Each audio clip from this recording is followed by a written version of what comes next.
Now let's talk about the Clausius statement of second law. Now if you have learnt about heat, heat flows from a body which is hot to a body which is cold spontaneously. So this is spontaneous heat flow.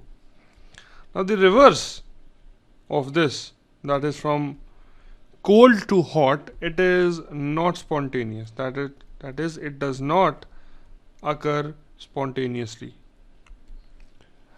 Right. So in order to have some heat flowing from cold to hot, you need to input or provide some energy, and this input energy is in the form of some work input. Okay, so this is a very basic concept that we have seen in the previous videos. Now the Clausius statement says that it is impossible to construct a device. So we are not giving the device a name as of now, because in KP statement you have the name as a heat engine. Now heat engine basically has the heat flowing from a hot body to a cold body. That is the natural course of heat flow. But in this we have the unnatural course, that is from a cold body to a hot body. So we just giving the name of, or we are not giving the name of this device right now. Now we are not able to construct a device which operating in a cycle will produce no effect other than the transfer of heat from a cold body or a cooler body to a hotter body. Okay, I mean you cannot have spontaneous heat flow from a cold to a hot body. So if you look at this diagram, you have the source T1, so we can assume T1 is greater than T2. Alright. Now the natural course of heat flow is from T1 towards T2, isn't it? And in doing so you would have some net work output.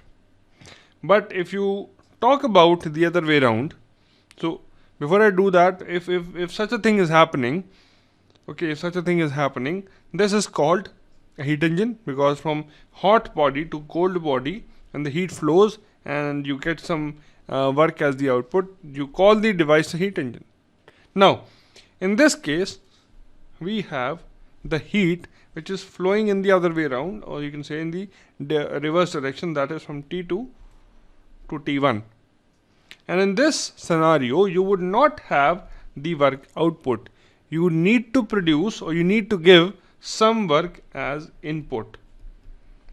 Alright, and the Clausius statement says it is impossible to construct such a device which will not consume any work input and automatically transfer heat from cold body to hot body. You cannot have such a device. Okay, so this device which transfers heat from a cold body to a hot body by consuming some work energy as input, this is called a refrigerator. Okay, so we are now giving the name to this device we mentioned in the statement of the Clausius statement. Okay, so this device which flow, or you can say which consumes the input work as some energy and transfers or facilitates the transfer of heat from cold to hot body, is called a refrigerator. Okay, and on the other hand you have the other device as heat engine, which has a spontaneous heat flow from hot body to cold body, and in the result you get some net work as your output. Now this is the definition of Clausius, or you can say this is the statement of the Clausius statement. Now if you summarize the KP statement and the Clausius statement, is that the KP statement, it says that PMM2 is not possible, the heat rejection is equal to 0 is not possible. Okay, and in the Clausius statement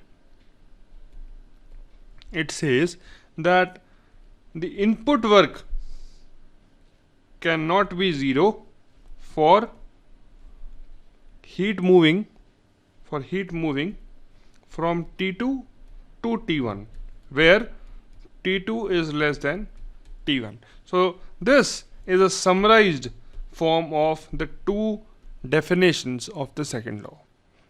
Right, now after this understanding of the KP statement and the Clausius statement, now let's move on to the next concept and talk about the differences between the refrigerator and the heat engine.